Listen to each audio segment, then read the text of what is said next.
السلام علیکم ورحمۃ اللہ وبرکاتہ۔ ہماری حدیث سیریز جاری ہے اور آج آپ حدیث نمبر 8 سماعت فرمائیں گے۔ یہ حدیث پاک حضرت عبداللہ بن عمر رضی اللہ تعالی عنہما سے روایت ہے۔ آپ فرماتے ہیں کہ اللہ کے رسول صلی اللہ تعالی علیہ وسلم نے ارشاد فرمایا، حضور نے ارشاد فرمایا، امرت ان اقاتل الناس حتی یشہدوا ان لا الہ الا اللہ وان محمد الرسول اللہ وَيُقِيمُ الصَّلَاةَ وَيُؤْتِ الزَّكَاةَ۔ حضور نے فرمایا کہ مجھے حکم دیا گیا کہ میں لوگوں کے ساتھ جہاد کروں یہاں تک کہ وہ کلمہ شہادت پڑھ لیں، نماز کی پابندی کر لیں اور زکوٰۃ کی ادائیگی کر لیں۔ جب تک یہ تینوں ارکان نہیں بجا لاتے، حضور نے فرمایا کہ میرا ان کے ساتھ اعلان جنگ ہے۔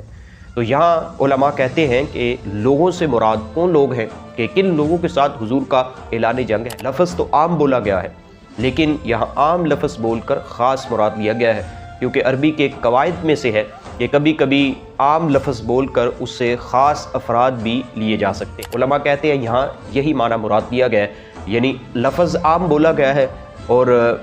مراد اس سے خاص افراد لیے گئے ہیں۔ اور کون لوگ لیے گئے ہیں؟ کفار اور مشرکین، یعنی کفار و مشرکین کے ساتھ جنگ کا اعلان ہے اللہ کے رسول کا، جب تک وہ کلمہ شہادت نہیں پڑھتے، نماز کی پابندی نہیں کرتے اور زکوٰۃ کی ادائیگی نہیں کرتے۔ یہاں حضور یہ بھی فرما سکتے تھے کہ میرا ان لوگوں کے ساتھ اعلان جنگ ہے کہ جو کلمہ شہادت نہیں پڑھتے، لیکن اللہ کے رسول نے ساتھ یہ بھی فرمایا کہ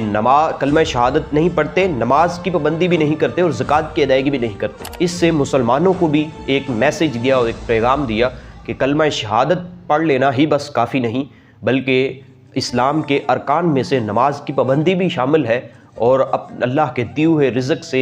مال اللہ کی راہ میں خرچ کرنا اور زکوٰۃ کی ادائیگی بھی شامل ہے۔ پھر حضور علیہ الصلوۃ والسلام نے ارشاد فرمایا، فَإِذَا فَعَلُوا ذَلِكَ عَصَمُوا مِنِّي دِمَاءَهُمْ وَأَمْوَالَهُمْ۔ جب وہ ایسا کر لیں، یعنی کلمہ شہادت بھی پڑھ لیں، نماز کی پابندی بھی کر لیں اور زکوٰۃ کی ادائیگی بھی کیا کریں، تو پھر انہوں نے اپنے مالوں کو بھی مجھ سے بچا لیا اور اپنی جانوں کو بھی مجھ سے بچا لیا، پھر ان کے ساتھ کوئی اعلان جنگ نہیں، پھر وہ مسلمان ہیں۔ پھر ارشاد فرمایا کہ فَإِذَا فَعَلُوا ذَلِكَ عَصَمُوا مِنِّي دِمَاءَهُمْ وَأَمْوَالَهُمْ إِلَّا بِحَقِّ الْإِسْلَامِ، یعنی اسلام کے حقوق کے علاوہ جب وہ ایسا کر لیں کہ کلمہ شہادت بھی پڑھے، نماز کی پابندی بھی کریں، زکوٰۃ کی ادائیگی بھی کیا کریں، تو یہ سب کیا کریں، انہوں نے اپنے مالوں کو اور اپنی جانوں کو تو محفوظ کر لیا، لیکن جو اسلام کے حقوق ہوں گے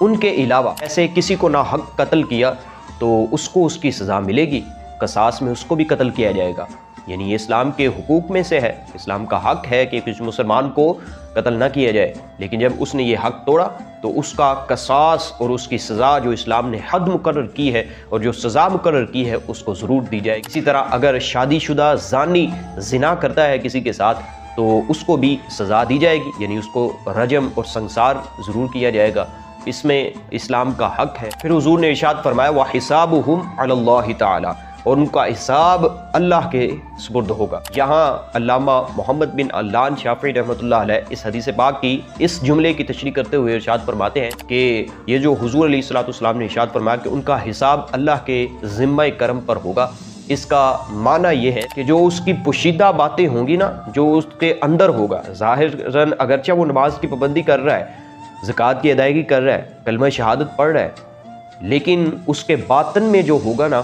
اس کا حساب اللہ تعالیٰ دے گا۔ حکم جو ہے، فیصلہ جو ہے وہ ظاہر پر کیا جائے۔ یہاں سے فقہا فرماتے ہیں کہ جب بھی کوئی قاضی فیصلہ کرے یا کوئی بھی فیصلہ کرے تو ظاہر پر کرے۔ اس حدیث پاک میں لوگوں کے لیے، مسلمانوں کے لیے یہ حکم ہے کہ جب بھی فیصلہ کیا جائے تو ظاہر پر فیصلہ کیا جائے گا، باطن کا معاملہ اللہ کے سپرد چھوڑا جائے گا۔ اس حدیث پاک میں حضور نے فرمایا کہ اس کے باطنی جو عقائد ہوں گے وہ اللہ کے سپرد ہوں گے۔